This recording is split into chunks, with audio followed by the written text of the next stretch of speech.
For more than a decade, people have been discussing the Mandela effect, a phenomenon whereby large groups of people share a false memory of certain events. Conspiracy theorists believe that it's caused by a shift in reality, despite experts assuring them that this is not the case. Scooby-Doo will forever be one of the most famous children's cartoons ever created. It first aired on television on the 13th of September 1969, and has since remained as popular as it ever was. The series, created by Ken Spears and Joe Ruby, has seen many different iterations over the years. The original, called Scooby-Doo Where Are You?, lasted for 2 seasons, containing a total of 25 episodes, but this was just the beginning of a long run of success. In 1972, the show made a comeback with the new Scooby-Doo movies, which also lasted for 2 seasons. This has been followed by a string of different seasons, including A Pup Named Scooby-Doo and The 13 Ghosts of Scooby-Doo, to name but a few. Following this, the franchise saw the release of 2 live-action movies, 25 movies that were released directly to DVD, and a slew of video games that proved just as popular as the TV show among its fans. But not many people are aware that the show was heavily influenced by Abbott and Costello movies, particularly Abbott and Costello Meet Frankenstein. Fred Silverman, a CBS executive, always thought that it would be a good idea to create a children's show with kids in a haunted house, and he came up with the idea of a show called Who's Sissa Scared? He included a dog in the group, but intended for it to be more of a background character. He then pitched the idea to the network, but was told that the script was too scary and that it needed to be reworked. He then decided to focus more on the dog, which he named Scooby-Doo. Shaggy was added as Scooby's owner, or Scooby's Costello, if you will, and the network felt that this was a far more acceptable concept. When asked how he landed on Scooby-Doo's name, Silverman stated that he was on a flight to Los Angeles one day, and he was struggling to fall asleep since the network had just rejected his original idea for the cartoon. He was wrestling with several different ideas at the time, and hence found it hard to fall asleep. The plane eventually approached Los Angeles and was coming in for a landing when he heard Frank Sinatra singing over the plane's PA system. When he sang the phrase "Doobie Doobie Doo," it caught Silverman's attention, and he decided to call the now iconic Great Dane Scooby-Doo. Before long, the time came to design the show's different characters, and to achieve this, its creators turned to a man who'd been working on Disney productions for some time. Iwao Takamoto was drafted to start working for Hanna-Barbera, and it was his idea for Scooby to be a Great Dane.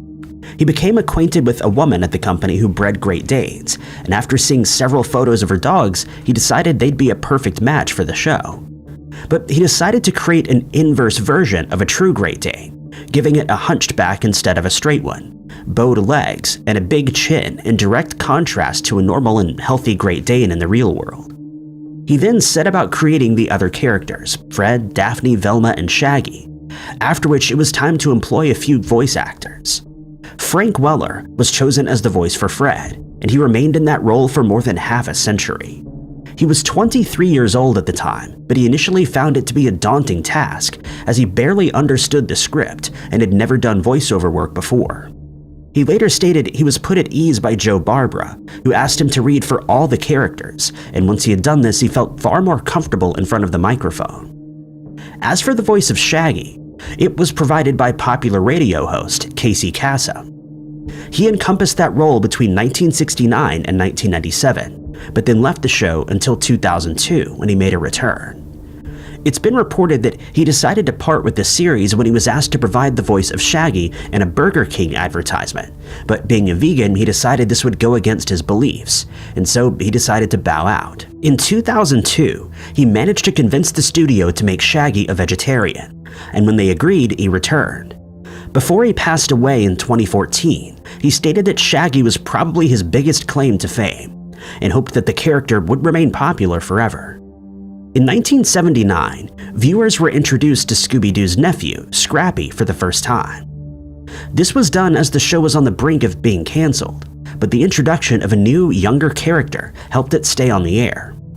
While Scrappy was popular enough with the show's fans, ABC felt that the new character might do more harm than good, since he may be seen as a bad role model for children who are watching the cartoon every Saturday morning. The network felt that he had too much of a rebellious nature, and also added that Scrappy was possibly too independent for a young dog, which may influence the show's viewers in a negative way. But Jack Ivanier pointed out that Scrappy was a character who took action when no one else would, and that his plans always worked out for the greater good as far as the show's plot lines were concerned. Where Scooby-Doo and Shaggy were portrayed as the cowards in the group, Scrappy was the exact opposite. He reiterated that if the children saw these two characters as role models, they might grow up as cowards themselves, and added that Scrappy was a good way to teach a proactive nature instead. This managed to convince the network's standards department, and Scrappy was allowed to stay in the show without any changes being made. Thanks to his inclusion, the show remained on the air for another season, and its cancellation was avoided. The show has remained popular for so long that the different characters can be seen in different amusement parks around the world, such as Universal Studios and Florida's Simulator Ride. They've also been featured in amusement parks in Australia and Spain as well as Canada. The cartoon and its characters will undoubtedly remain popular for a very long time to come, but it's now become the subject of a strange Mandela effect mystery that has left many people baffled. Thousands of people seem to remember that the Mystery Inc. gang had a sixth member at this point, excluding Scrappy, who was added later. While most people don't remember this phantom character, others are adamant that it did exist and has now somehow been removed from our timeline. One Redditor remembers a human character that used to wear a blue shirt and dark gray pants, and also made mention of the fact that there was always one seat left empty when the gang is traveling in their van, the Mystery Machine. Another commented that the sixth member of the gang was called Thomas, who often spoke to the show's viewers, but no one has been able to find proof that he ever existed, and this is likely just another case of a shared false memory. The Columbia Shuttle disaster is a tragic event that took place on the 1st of February 2003. Most people have vivid memories of that day and the events that unfolded, but others believe that they may have been altered over time and that the Mandela effect is to blame. The mission, named STS-107, was the Columbia Shuttle's 28th, and in January of 1980, it completed its first integration test. The following year, though, tragedy would strike the shuttle for the first time. During a launch rehearsal in March of 1981, 2 workers lost their lives, and 4 more narrowly escaped with their lives when they entered a chamber that had been purged of pure oxygen, using instead pure nitrogen. They were overcome by the nitrogen fumes, and since there was no longer enough oxygen in the chamber, they soon found themselves in trouble. 4 of the 6 were able to make their way to safety. April of that year saw the shuttle's first test launch, but the launch date had to be postponed by 2 days when technicians noticed a problem with its software. Once the shuttle did finally launch, everything went to plan, but it was reported that there was a problem with the onboard toilet. Following its successful launch, Columbia became the first shuttle ever to orbit the Earth, but it would see further problems in the years to come. In December of 1983, a small fire was reported aboard the shuttle as it was coming for landing, but thankfully everyone on board made it out without injury. In August of 1991, the shuttle was taken off the shuttle launch program and it was sent to the assembly plant at Rockwell's International Palmdale in California, where it underwent a thorough inspection and retrofitting. It returned to the launch lineup the following year after many modifications had been made. These included the addition of carbon brakes, improved nose wheel steering, the removal of several different flight instruments, the fitting of a drag chute, and improvements that had been made to its thermal protection system. It was then sent on another mission called STS-50, during which it would spend an extended period in space for the first time. Its next mission took place in April of 1997, but it was halted ahead of schedule when it was found that one of the fuel cells had started degrading after the shuttle launched. In 1999, Columbia once again underwent maintenance and retrofitting, with more than 100 modifications being carried out. In March of 2002, it was used to carry out maintenance on the Hubble Space Telescope. On board the shuttle were 7 astronauts, namely Michael Anderson, who served as the payload commander, mission specialists David Brown, Kalpana Chawla, and Laura Clark, Rick Husband, the shuttle commander, Elon Raymond, payload specialist, and the shuttle's pilot, William McCool. On the 16th of January 2003, the crew boarded the shuttle and was excited to get their mission underway. It was an especially exciting day for 4 of the astronauts, McCool, Brown, Clark, and Raymond, since this was their first ever spaceflight. Their mission was to conduct several different experiments that required them to be in a microgravity environment. At 10:39 that morning, the shuttle was launched, but it was soon discovered that a piece of foam, measuring about 25 by 15 inches, had broken off from the left bipod.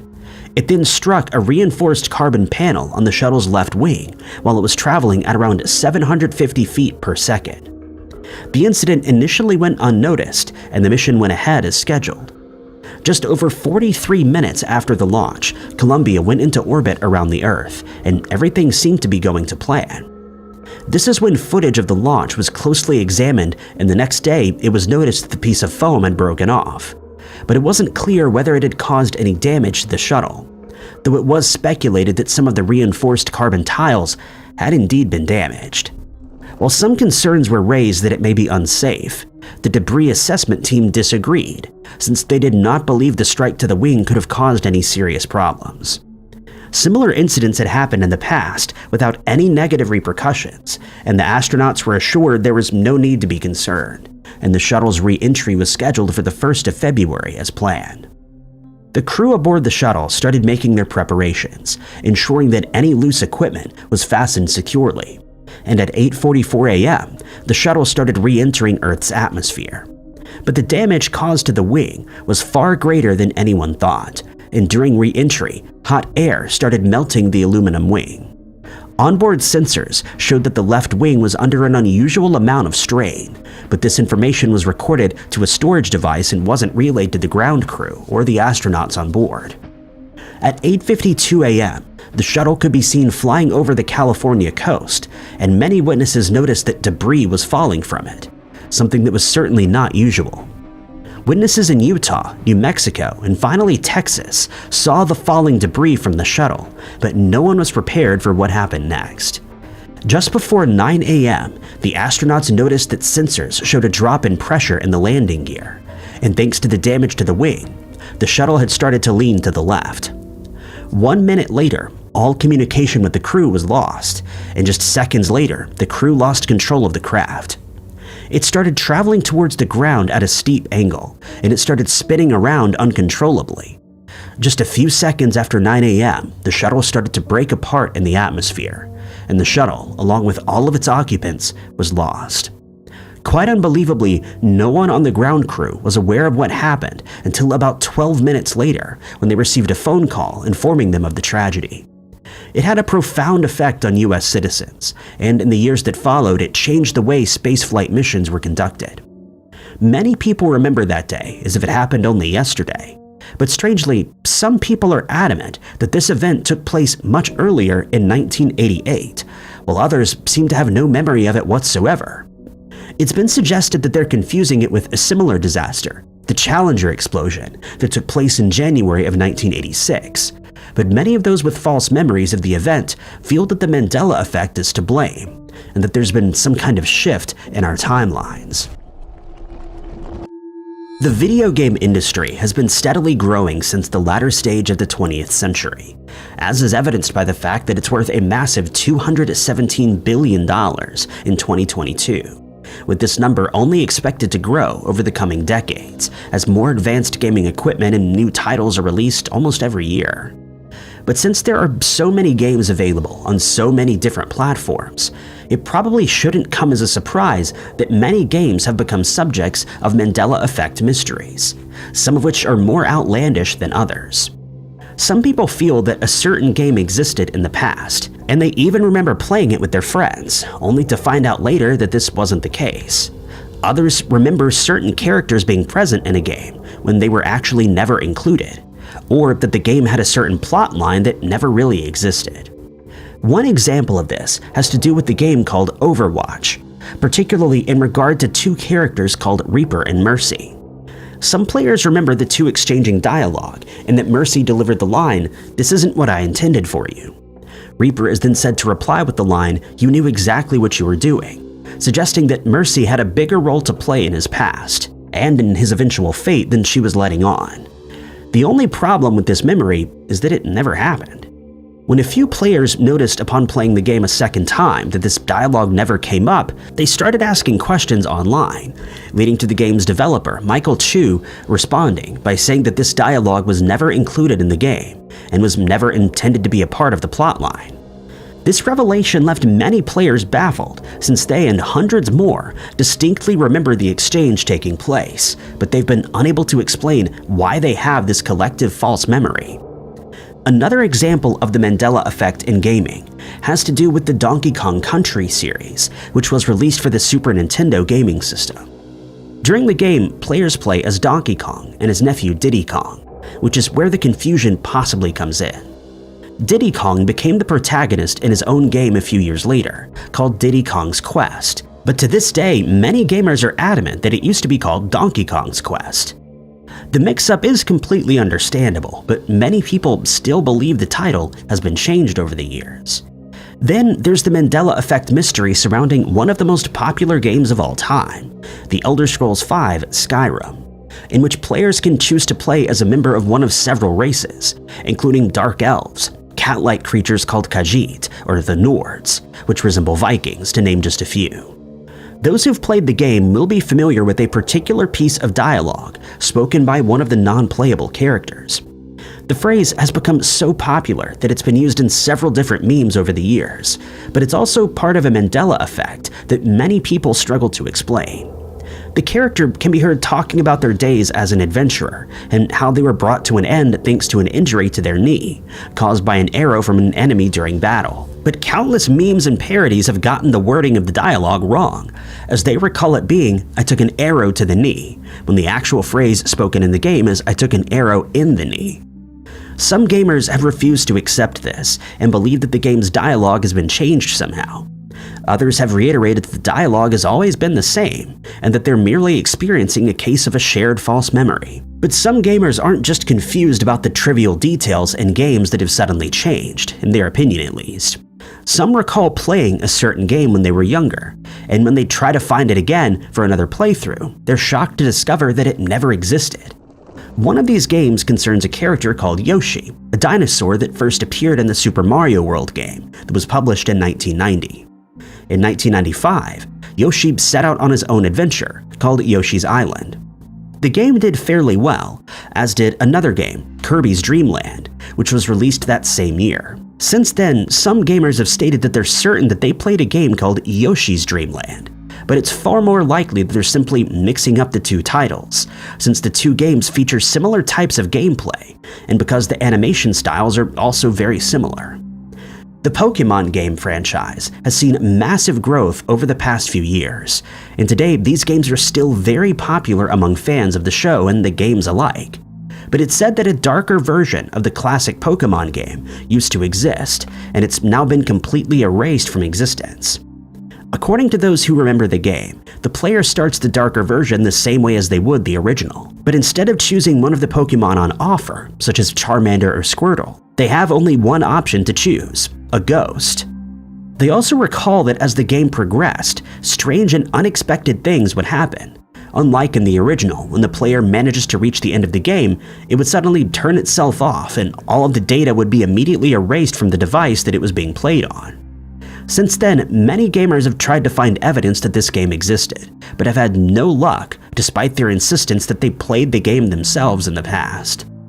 When it comes to rumors and false memories in gaming, the Grand Theft Auto franchise is one of the biggest culprits, likely because the worlds in these games are so large and the plot lines are so complex. But one false memory concerning Grand Theft Auto San Andreas still persists today, and it had to do with a mythical creature that's said to exist in the real world as well: Bigfoot. Thousands of players remember seeing the creature at some point in the game as they were traveling through the city and its outskirts, and they've even stated that they hunted it after spotting it. But the company that created the game, Rockstar Games, has repeatedly stated that Bigfoot was never included in the game, and that those who remember seeing the creature in San Andreas must either be confusing the game with another, or heard a rumor that Bigfoot was roaming around the city's countryside and merely have a false memory of seeing it. Geography isn't everyone's strong suit, and anyone can be forgiven for not knowing where many of the smaller countries in the world are located on a map, since there are so many of them, some of which many people may have never heard of. Our planet is divided into 195 different countries, and if most people are asked to name as many as they can, they likely would only be able to name the larger ones. But when it comes to some of the more obscure countries, they might struggle to recall their names. They would then find it even harder to point those countries out on a world map, which is understandable since it would be extremely hard to memorize all these names and locations, and recall them at a moment's notice. But this is where the Mandela effect comes into play. In recent years, more and more people have taken to online forums to state that they've noticed a change in these maps and that some of the countries, including the larger ones, are no longer where they used to be. One of the most prominent examples of this is the location of New Zealand. Large groups of people seem to remember it being situated northeast of its neighbor, Australia, and they're confused when they realize that it actually lies to the southeast. Others remember it being in pretty much the same spot that it is now, but that Australia was further to the south than indicated on modern maps. One woman stated that she bought a globe of the Earth many years ago, and realizing that she didn't know much about either Australia or New Zealand, she decided to research the two countries a little further. She thought that she should at least familiarize herself with their locations, so she located them on her globe. She noticed that New Zealand lay directly west of Australia, and thought that this would be an easy way to remember where each of the countries were relative to each other. But when she looked at a map of the world a few years later, she realized that she'd gotten their locations completely wrong, and she's at a loss as to how this change could have happened in such a short time span. Some people suggested that her globe was printed wrong, or she simply misremembered it, but she remains adamant that her globe was accurate to other maps at the time, and feels that either their locations or the maps of the world have been changed. This is one of many similar collective false memories when it comes to our atlas. Internet users are continuously stating that they remember countries either looking different than they do now, or that their locations have changed without explanation. Some feel that South America used to be much bigger than it is now, especially at its southern tip, which is said to be much larger than it is today. They also recall it being situated much further west. Then there's the issue regarding Italy. Thousands of people remember it being shaped like a boot rather than a high-heeled shoe that can be seen on maps today, likely because it used to be called the boot since it resembles a soccer boot kicking a ball, which is the island of Sicily. Furthermore, they believe that Sicily used to be much further away from the Italian mainland, and they're shocked when they look at modern maps only to find that they're only separated by a narrow body of water called the Strait of Messina. Another common misconception about the world map includes memories that the Mediterranean Sea was much larger than it is today, that the continent of Africa used to be much bigger than it is now, and that Greenland has somehow almost doubled in size over the decades. Some are taken aback when they realize that Russia and Alaska are situated very close to each other, and insist that this was never the case in the past. Others feel that the Atlantic Ocean is now half the size that they were taught in school, and that the Pacific Ocean never used to cover as much of the Earth's surface as it does today. Many have spent a lot of time looking for evidence that either the maps or the continents have changed in the last few years, and when they're unable to find it, they blame the Mandela effect. This is also the case with the location of Japan in some cases. One Reddit user posted to the site stating that they were playing around on Google Earth when they decided to take a closer look at Japan, but to their surprise they found it in a completely different area than they were expecting. This was especially surprising to them since they were a geography student at the time, and when they posted to the site about their false memory, many others chimed in, agreeing that Japan used to be situated far more north than it's indicated on maps in modern times. One user was at a loss for an explanation when the locations of countries changed on their phone after an operating system update. According to them, the update was only supposed to change the appearance of the icons on their phone, but when they looked at the world map on the same phone, they found that many countries, including Japan, had shifted their position. They spent the next few hours looking at different countries, and time after time were taken aback by the fact that they were no longer where they were supposed to be. They also stated that this happened just a few days after they first heard of the Mandela effect and the changes that it's caused in recent times, leaving them feeling very unnerved. But it's one of the Mandela effect mysteries that is most discussed online, as many people feel that there's a shift happening in our world that's going largely unnoticed. Since they believe such a major change could only be caused by either a catastrophic event or a shift in reality, it's caused many people to believe that these changes were brought about by the Large Hadron Collider, which is situated in Switzerland. Thousands of people feel that the day that it was first turned on marked the very moment that our reality changed forever, and that our timeline will never return to its original state again. Bewitched is a comedy series that first aired on television in 1964. It starred Elizabeth Montgomery, who played the character of Samantha, a housewife who has a secret: the fact that she's also a witch that can cast spells on unsuspecting people and the objects around her. In the show, Samantha is married to a man called Darren, played by Dick York, who works as an advertising executive. The pair makes for a fairly odd couple, since Darren is a fairly normal individual, while his wife is far more quirky and of course practices magic. Together, they try to hide the fact that Samantha is a witch from the outside world, but doing this proves to be difficult since they have to contend with a very nosy neighbor called Gladys, who thinks nothing of sticking her nose in the couple's business at any given moment. Then there's the fact that Samantha's mother, Endora, has a serious dislike of mortals since she's also a witch and hence doesn't fully approve of her daughter's marriage to a normal man. As a result, Endora often casts spells on Darren in an effort to sabotage their relationship, but her plans always seem to fail at the last minute. Many of the show's plot lines revolve around the fact that Darren has requested that Samantha no longer use her magic, since it may put her and their relationship in danger. And in many instances, Samantha is left wondering whether she should use her powers to rectify whatever situation she finds herself in. Her powers include the ability to make people disappear and reappear at will, turning people into objects around her or into different animals. And in some episodes, she's seen using her abilities to help make her chores around the house easier, such as setting a table with a mere thought or vacuuming a carpet without actually holding the vacuum cleaner. At the end of each episode, though, any troubles that were caused by the other characters are successfully handled, either by Samantha's magic or Darren's level-headed thinking, and eventually the couple went on to have 2 children called Tabitha and Adam. Tabitha appeared in a spin-off of the show, but it was canceled while it was still in its first season, as it proved to be less popular with audiences than the original series, which was aired alongside it with a few other paranormal-type shows such as I Dream of Jeannie, The Addams Family, and The Munsters, which were also very popular at the time. But none of these shows saw as many viewers each week as Bewitched did, and before long the title became a household name in most homes around the country. While The Addams Family and The Munsters lasted for just 2 seasons, I Dream of Jeannie did slightly better with 5, but Bewitched trumped all of these shows with 8 full seasons.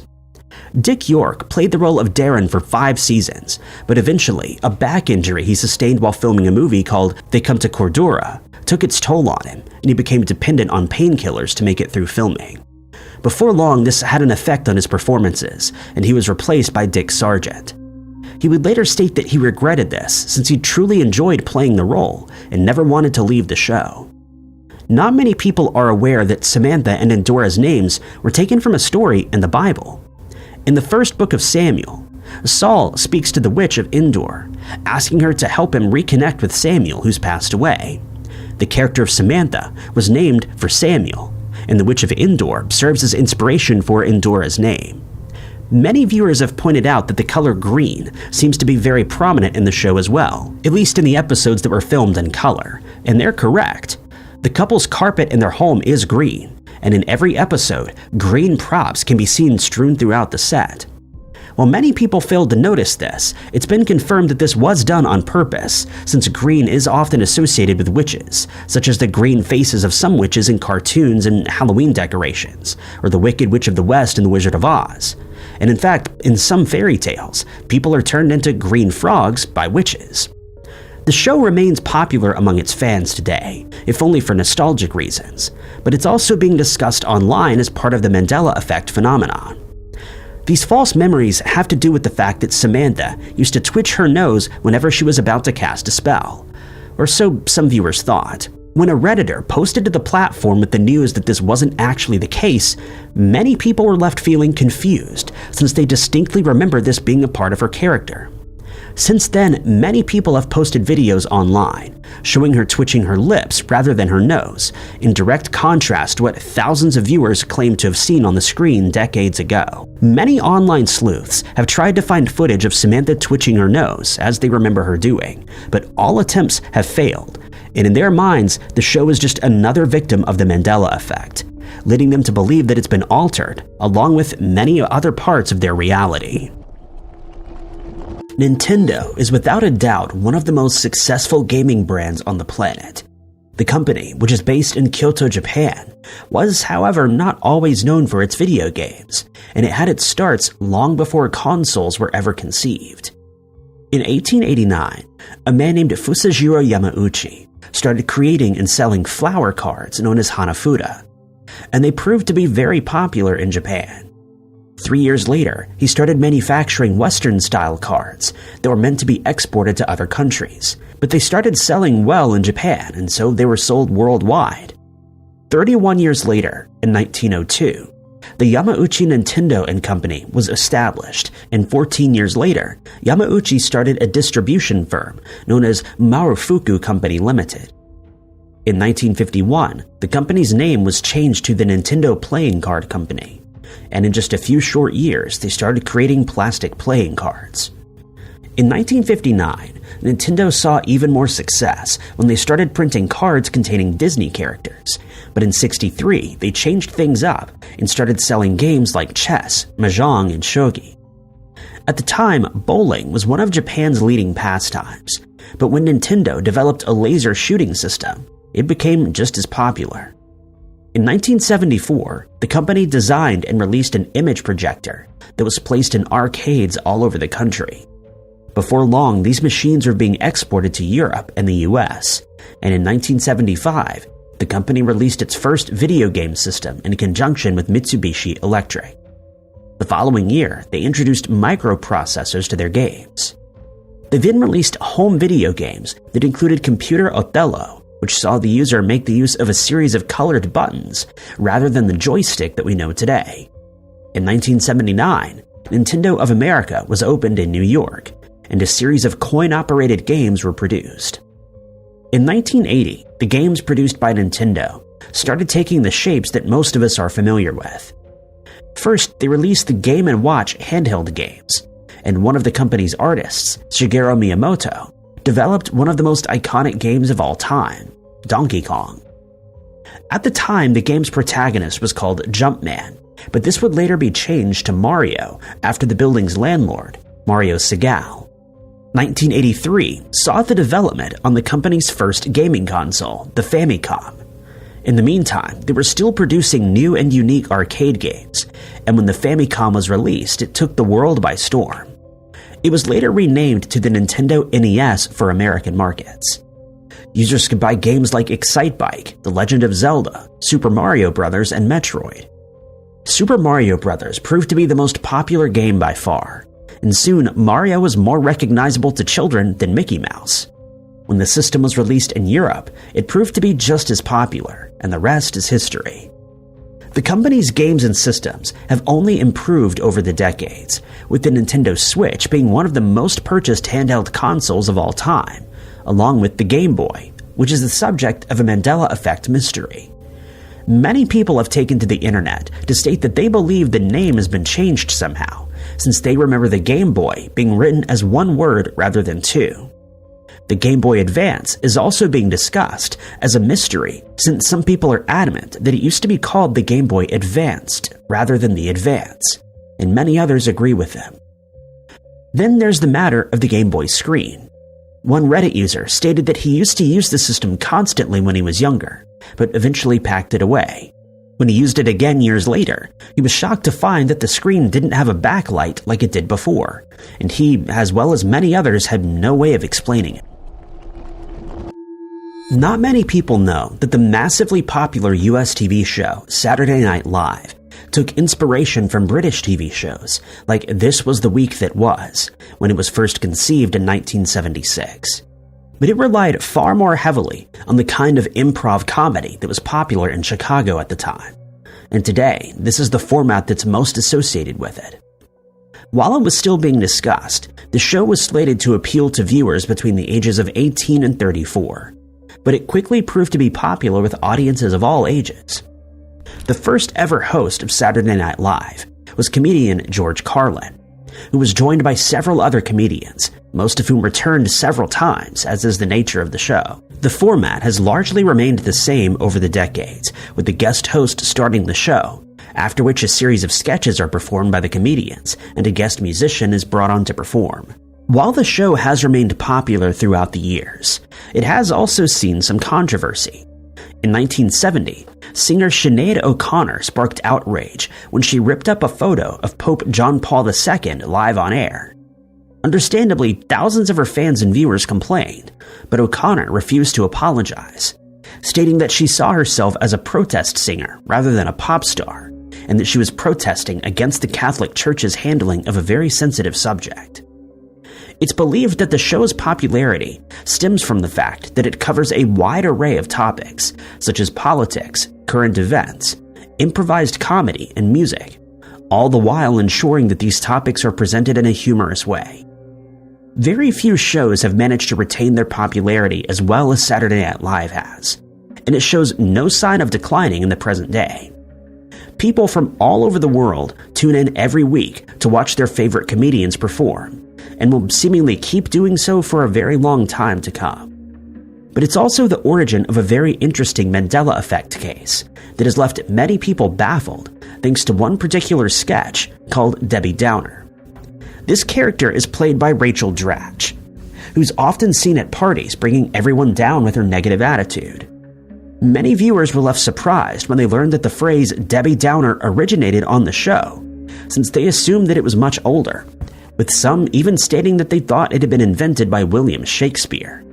In reality, the phrase was never used to describe a morose and negative person until the sketch aired on Saturday Night Live. The British rock band Queen is often mentioned when the Mandela effect is discussed, since thousands of people believe that some of their song lyrics have been changed over the years for reasons unknown to anyone. The band saw unprecedented success, while their frontman Freddie Mercury was still alive, and many of their songs have been described as among the best ever written, Bohemian Rhapsody being a good example of this. The group was formed in 1971, but only rose to prominence 2 years later, when they released their third album entitled Sheer Heart Attack, and their follow-up release, A Night at the Opera, proved to be even more successful. They bucked the trend by excluding synthesizers from their songs, since most of the popular groups at the time were relying heavily on that instrument. Instead, they drew inspiration from bands like Led Zeppelin, David Bowie, Jimi Hendrix, and the Beatles. In 1977, Queen released two of their iconic tracks, We Are the Champions and We Will Rock You, both of which are still played at major sports venues today. In one of the latest Mandela effect mysteries to feature the band, one man took to Reddit to ask if anyone else remembers their song, You're My Best Friend, being used as the intro song to a 90s sitcom, though he couldn't remember which sitcom he was thinking of. Other users chimed in to state that they also believed this to be true, but it was brought to their attention that the song has been featured in many different TV shows, including The Simpsons, EastEnders, Hot in Cleveland, and movies such as Shaun of the Dead and The Secret Life of Pets. Some users went as far as to try and find the sitcom that he was thinking of, but were unable to track it down, leading some to speculate that the Mandela effect was to blame, and that the song had been removed from whichever show it was featured on. But many others believed this was a simple case of collective false memory, rather than some unsolved mystery. The cartoon series Inspector Gadget first aired in 1983, and it quickly became a favorite of children everywhere. The franchise has proved to be so popular that it's been made into a live-action movie and multiple video games. The story follows Inspector Gadget, his niece Penny, and her dog Brain, as they fight against the evil Dr. Claw, the leader of an organization called Mechanical Assassination Device, or MAD for short. In the cartoon, we never get to see Dr. Claw's face, as he's always shown from the waist down. But in the live-action movie, he's portrayed by Rupert Everett, whose face is indeed shown. Claw is hellbent on achieving world domination and finally eliminating the thorn in his side, Inspector Gadget. But if Gadget were acting alone, chances are he wouldn't get very far, since he's usually unknowingly assisted by Penny and her smarter-than-average dog, Brain. The show never explains why Penny is living with her uncle, or why her parents are, but she proves to be instrumental to the show, since she and Brain save the day time and time again. For his good intentions, Gadget is portrayed as somewhat dim-witted, incompetent, and clumsy. This, along with the fact that he usually has no idea that Penny is the one helping him, makes for some very entertaining watching, and it's easy to see why the show became so popular so quickly. On the rare occasion that the inspector's gadgets work the way that they're supposed to, he gets close to capturing Claw, but the villain always finds a way to escape, usually at the last minute. This ensured that viewers returned for the next episode, and before long, the show was known all over the world. It's often spoken about today, not only as a nostalgic cartoon, but as part of the Mandela effect phenomenon, and in more than one instance. One of the most prominent examples of this is the fact that many people remember Gadget having a mustache. They even recall that it was black and that he used to wear it with the sides curled up next to his nose. In this case, there seems to be a plausible explanation. Some fans pointed out that on at least 2 occasions, the inspector does indeed have a mustache, but it's not his own, as it's part of a disguise that he's wearing.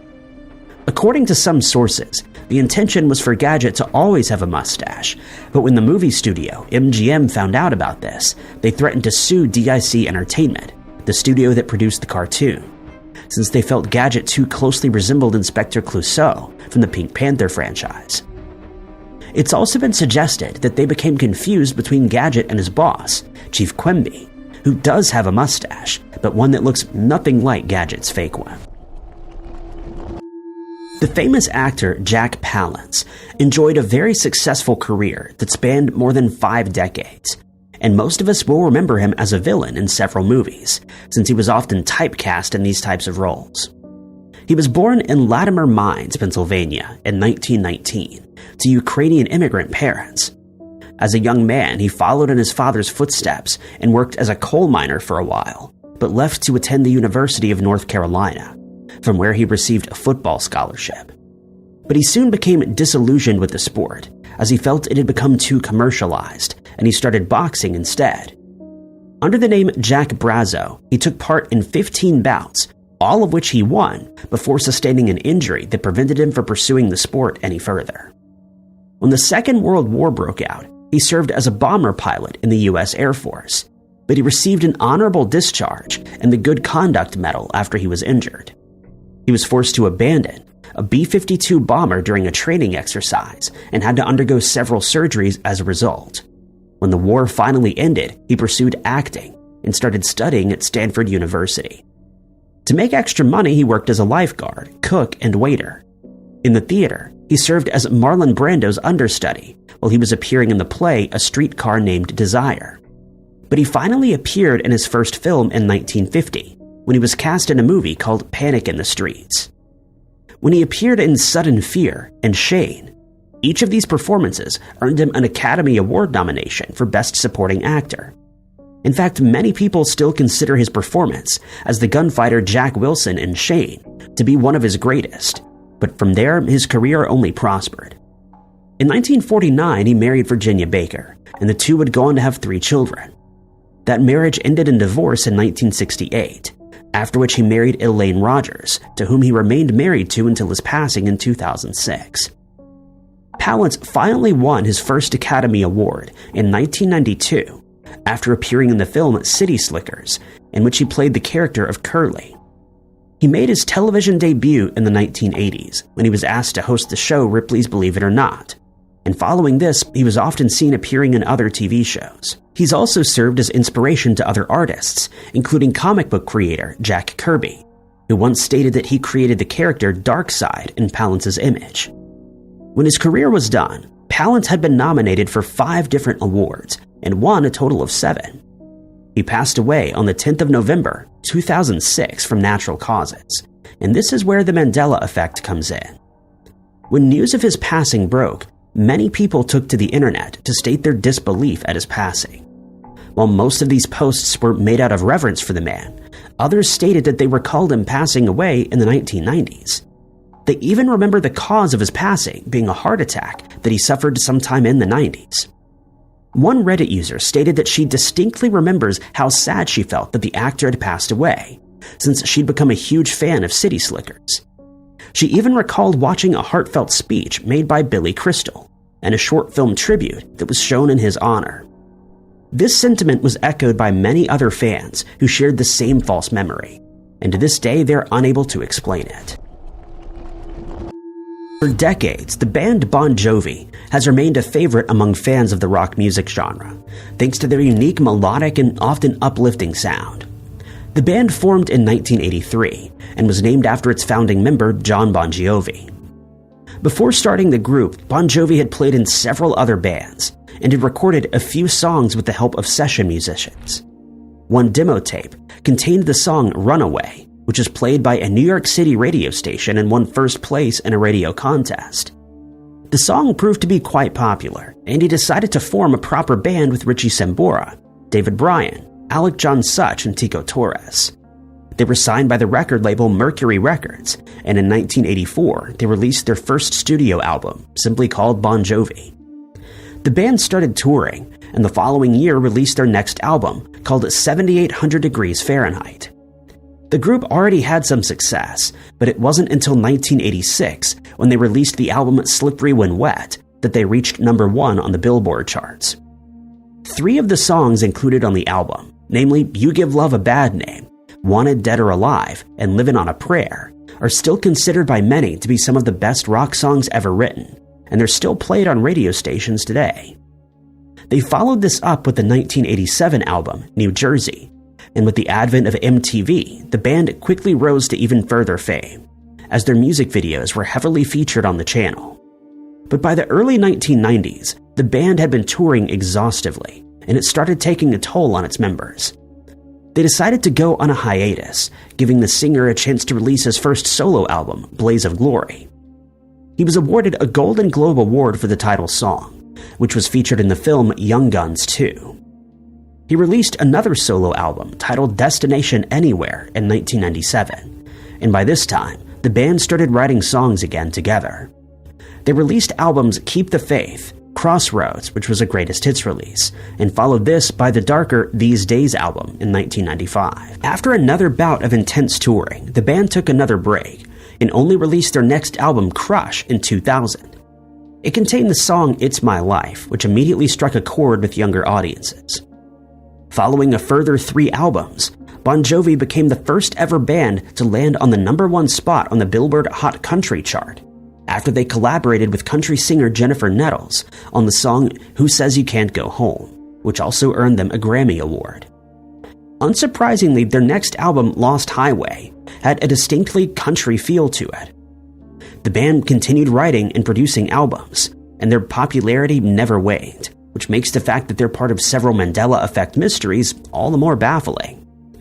The first concerns the song Dead or Alive, particularly the first lyric, which is titled It's All the Same, Only the Names Will Change. One Reddit user stated that he's been a fan of the band for decades and thought he knew most of their songs by heart, but he's certain that these lyrics have been changed, since he remembers them being It's all the same, only the names have changed. And many others will agree that this used to be the case. The second concerns the song You Give Love a Bad Name, which starts with the words shot through the heart and you're to blame. Darling, you give love a bad name.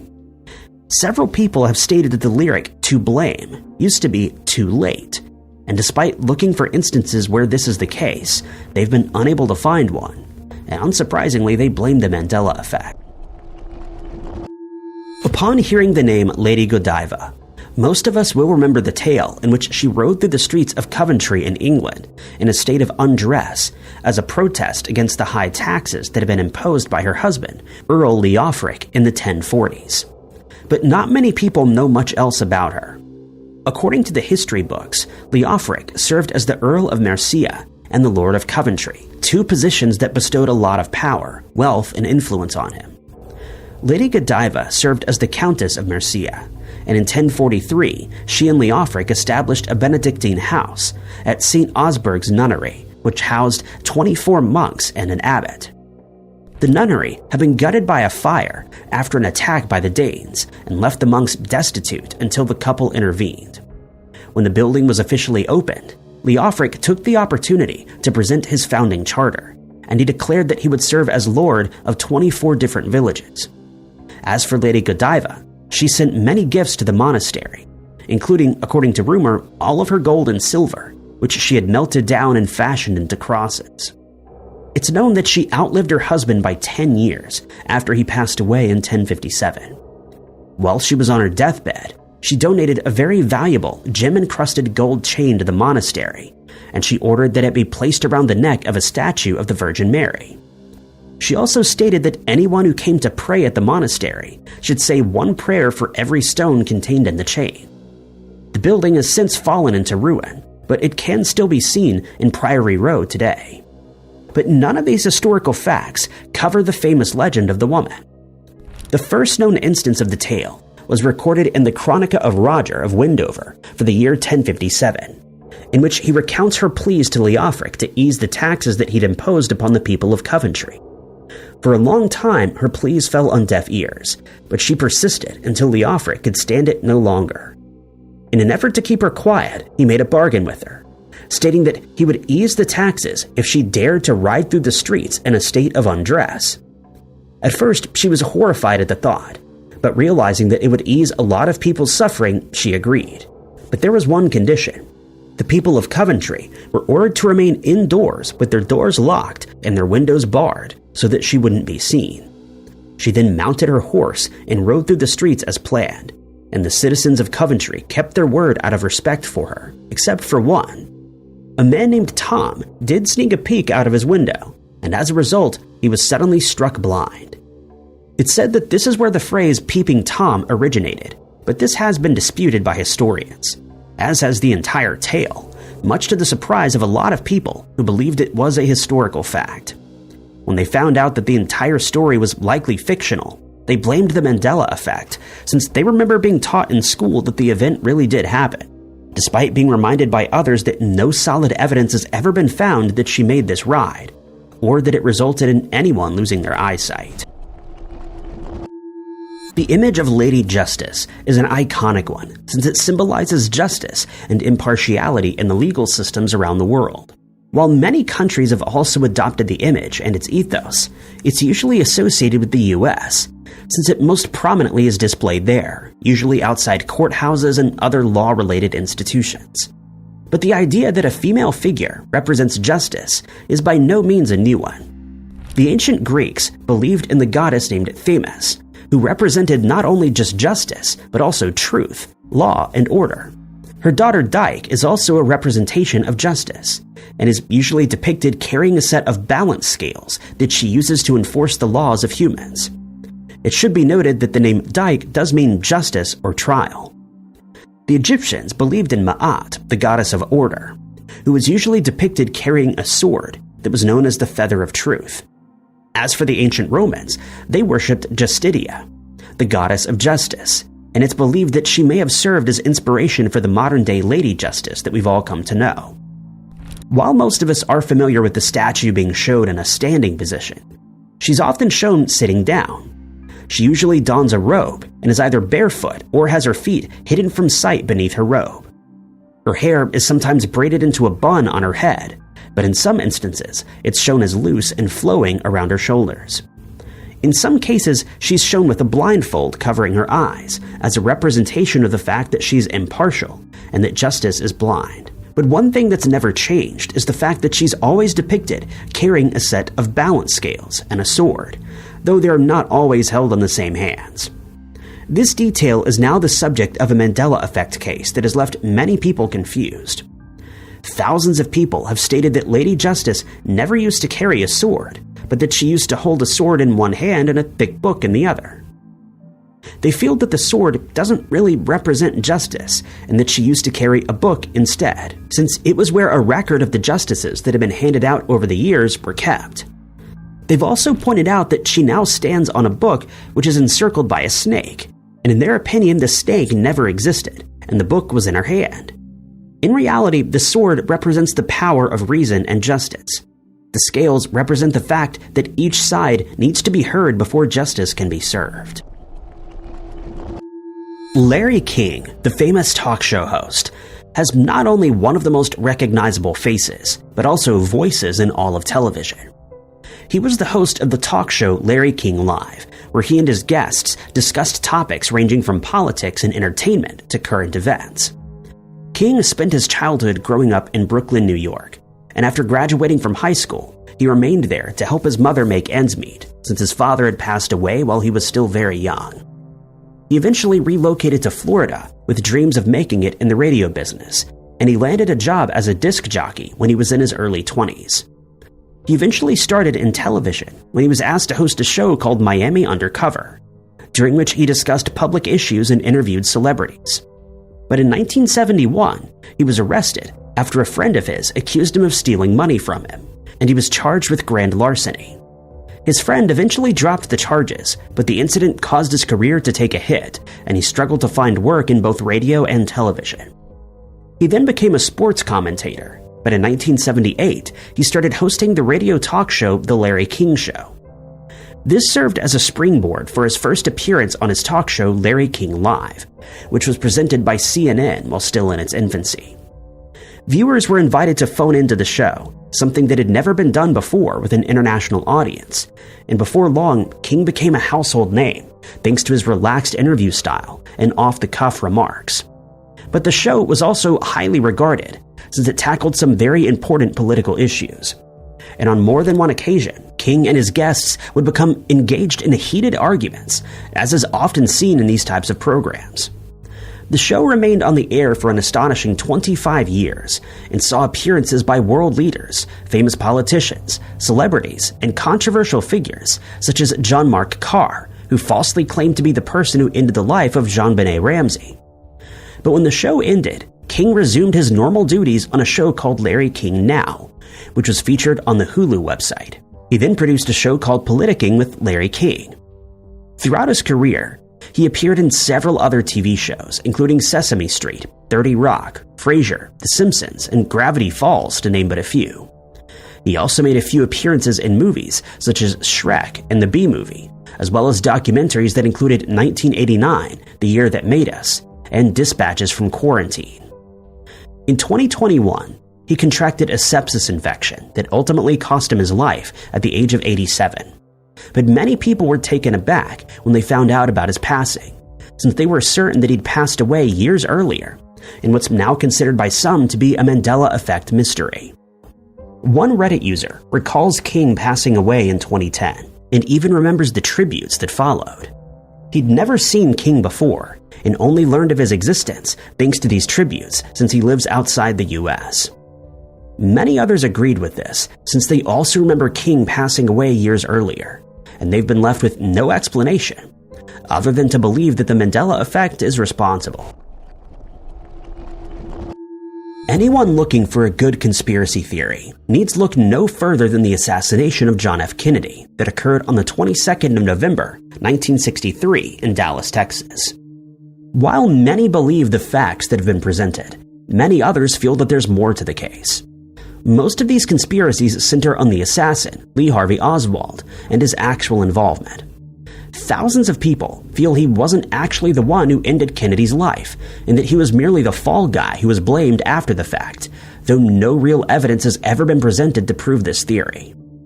Not much was known about Oswald before he was accused of being Kennedy's assassin, but in the days that followed, the authorities conducted a thorough investigation into his life, and his name became known all over the world.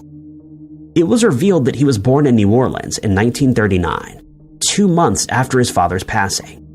His mother remarried, but he had an unstable childhood as they moved often. He decided to leave high school in 1956 to join the Marines, and before long he became a sharpshooter. But he soon became disillusioned with the military, and could often be heard speaking positively about the Soviet Union and other radical political views. He made a hardship plea to the military and was released from duty in September of 1959. He immediately relocated to the Soviet Union, but failed to secure citizenship. While there, he met and married Marina Prusakova, with whom he had a daughter, and the family moved back to the US in 1962. By 63, he procured his first 2 firearms, and it's alleged that he attempted to end the life of Edwin A. Walker, who used to serve as a general in the Army. He then started distributing pro-Cuba literature in New Orleans. He eventually started working in the Texas School Book Depository, from where he ended the life of John F. Kennedy, firing from one of the building's 6th-story windows. He fled, but was stopped about a mile from the site when he was recognized by a patrolman, J.D. Tippett. He fired at Tippett, ending his life, but was tracked down to the Texas Theater, where he was arrested at 1:45 p.m., half an hour later. He was found guilty of being the assassin the very next day. On the 24th of November, he was being transferred from his cell to an interrogation room when Jack Ruby, a nightclub owner, fired at him from point-blank range, ending his life. This is the narrative that most of us know, but many people dispute the fact that Oswald lost his life this way. They recall that an unknown gunman fired at him from a distance and that he was never identified. One man recalls watching a YouTube video on people who had their lives ended by unknown assassins, one of whom was Oswald. When he learned of the Jack Ruby scenario, he searched for that same video, but found that it no longer existed. He since stated that several of his friends and family members also remember the sequence of events as he does, and they've been unable to recall why they have these distinct memories. Some people have stated that they remember Oswald passing away in prison years later, but the fact remains that his assassination was broadcast on live TV, and hence millions of people watched as Ruby walked up to him before pulling the trigger. Psychologists have dubbed this phenomenon confabulation, though since 2015, this subject is now widely referred to as the Mandela effect. But it's important to note that these are, in fact, 2 very different things, but we'll get to that in a moment. Memory confabulation is a term that's used clinically to refer to memory defects that are usually experienced by patients with brain damage, but it's also used to describe everyday phenomena like over-exaggerating the truth when remembering recent events, or even inventing facts on the fly to fill gaps in memory. These are things we've all likely done at one time or another, though we're rarely even aware of it when we do it. One type of memory confabulation that has generated a lot of attention recently is the previously mentioned Mandela effect. To put it simply, the Mandela effect is an instance of collective misremembering, or a specific memory that a large number of people seem to believe happened differently than it actually did. Examples include lines from famous movies that everyone gets wrong, such as Darth Vader supposedly speaking the line, "Luke, I am your father," which he didn't, by the way. Or specific dates or numbers, such as many people apparently believing that there are 52 states in the United States, or even historical misconceptions. A minor instance of this would be many people who recall learning in high school that the cotton gin creator, Eli Whitney, was actually an African American, though he was not. The term Mandela effect was penned by a paranormal consultant by the name of Fiona Broom, who wrote a post on her website stating that she first became aware of the phenomena after discovering that she shared a very specific false memory. She recalled hearing that the South African human rights activist and president Nelson Mandela died in prison in the 1980s, though he actually died in 2013. But Fiona wasn't the only person who seemed to recall Nelson Mandela's life ending this way. Apparently, hundreds of thousands of people also recall Mandela dying while in prison. This is when Fiona began to notice other examples. One of the most recent being the death of Billy Graham. A surprising number of people seem to recall hearing of Billy Graham's death, though some believe people are confusing this with Mr. Graham's announcement of retirement, or perhaps the televised funeral of Mr. Graham's wife. But those who remember this event disagree wholeheartedly. Many people also recall a painted portrait of Henry VIII holding a turkey leg in one of his hands. It's believed to be a classic painting of Henry VIII in the Holbein style, but Henry is shown enjoying a hearty meal, though apparently this turkey leg portrait doesn't exist, and it never did. This next example is quite odd, but do you recall the fast food chain being named McDonald's or MacDonald's? This is considered an exceptionally odd alternative memory, since the Golden Arches are such a familiar symbol. Most Americans can even describe the restaurant's logo, slogan, and the company mascot, Ronald McDonald, without having to look any of them up. Well, apparently a decent number of people recall this restaurant being called MacDonald's, though the original restaurant, which was started in 1940 by Dick and Mac McDonald, has always been called McDonald's. Fiona Broom insists that these aren't simple errors in memory. They exceed the normal range of forgetfulness, and even stranger, other people seem to have identical memories. Another example, and one that really freaked me out, relates to the children's movie called Shazam, that was supposedly filmed in the early 1990s and starred the stand-up comedian Sinbad as an incompetent genie. However, no such movie was ever made, or at least there's no verifiable evidence that it was. But many people claim to have very vivid memories of watching it repeatedly in the 90s, especially Reddit users on the Mandela Effect subreddit. Some of these accounts may be explainable as a confused memory of the film Kazam, a 1996 movie with a similar premise starring the basketball player Shaquille O'Neal as a genie. Though Shazam believers suggest a conspiracy theory in which the film has been intentionally memory holed by its creators due to embarrassment or legal reasons, as most people who recall watching this movie remember it being quite bad. But most believe that is extremely unlikely given the sheer number of actors, crew members, and organizations involved in making and distributing the production. Such a cover-up would require everyone involved to be sworn to secrecy, with countless private and public records needing to be destroyed or altered to erase any trace of the movie's existence. It would be a spectacular feat to convince the public that a commercial film starring an, at the time, well-known comedian had never actually existed. Now, come on, boy. You're not gonna die. Open your eyes. Don't ask why. Just give it a try. Now, here's a final but very important example. No single occurrence of the Mandela Effect has generated more online fuss than the children's book The Berenstain Bears. Most children who grew up in the 80s and 90s know the books as well as the characters, but it turns out the majority of fans remember the series being spelled The Berenstain Bears, with the name ending in E-I-N instead of A-I-N. I personally also remember the books being spelled with an E-I-N ending, and I read them nearly daily. Some have suggested, though, that the book's name was changed to, quote, make the bears appear less Jewish, but no evidence of this has ever been found. And why would anyone bother to change that? It seems very unlikely. Clearly, something extremely strange is taking place, but no one knows what it is. How can so many people share the same false memory? Well, this is where the conspiracy theory community starts to take over. One theory is based on the principles of quantum mechanics. It suggests that those who are victims of the Mandela Effect may have slipped between parallel universes, or alternate realities. For example, the victim may have grown up in a universe in which the books were titled with an E-I-N, but one day woke up to find themselves in a nearly identical world, but the books were actually titled with an A-I-N. For those of you who have watched season 1 of Rick and Morty, I'm sure this is starting to make sense. There's an infinite number of realities, Morty. Rick, what about the reality we left behind? What about the reality where Hitler cured cancer, Morty? The answer is don't think about it. Another theory proposes that, unbeknownst to us, we all live in something resembling a holodeck, which is a device from the TV show Star Trek that creates a virtual reality experience strictly for recreational purposes. This is a space we reserve for virtual adventures. Like a playroom, but it only works in our minds. We call it the Dreamatorium. In this theory, supposed memory glitches are, quote, actually software glitches that cause inconsistencies in our perception of reality. The scary thing is, we have no way of proving that this isn't true. But that's the thing.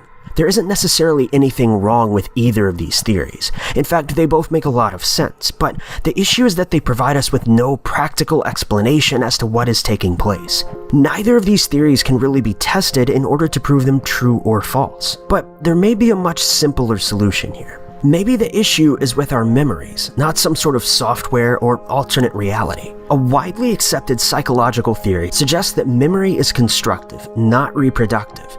Now, this means that your brain rebuilds memories out of bits and pieces of information on the fly, as opposed to playing them back like a recording. Memories aren't pure. They can be distorted by any number of factors, including bias, association, imagination, and even peer pressure. Think of it like this. You just heard a song on the radio that you really like. You've never heard this song before in your life, other than when you heard it just now. I want you to try to sing that song back to me, word for word, note for note. Chances are you wouldn't be able to do it. You'll likely be able to recite a few words or lines, but the rest is a bit hazy. Well, that's sort of how our brain remembers things. It can usually recall the most important parts of a memory, but not the whole thing. It then fills in these holes or gaps with the most plausible information. This would explain the Berenstain Bears issue completely, as names ending in S-T-E-I-N are far more common than those ending in S-T-A-I-N.